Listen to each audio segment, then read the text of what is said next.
জাতিসংঘের ৮১তম অধিবেশনে বাংলাদেশের পররাষ্ট্রমন্ত্রী ডক্টর খলিলুর রহমান জাতিসংঘের সাধারণ পরিষদের প্রেসিডেন্ট হিসাবে নির্বাচিত হয়েছেন। Khalilur Rahman, Bangladesh, 99. Andreas Kakouris, Cyprus, 91.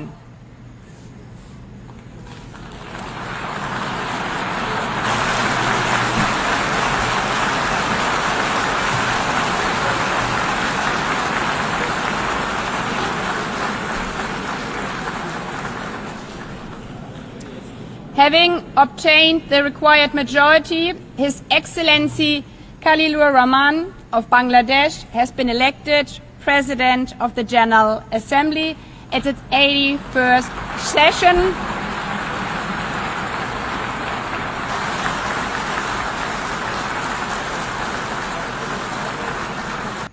Doctor Khalilur রহমানের এই জয়ে আমরা ভীষণভাবে আনন্দিত এবং উচ্ছ্বাসিত।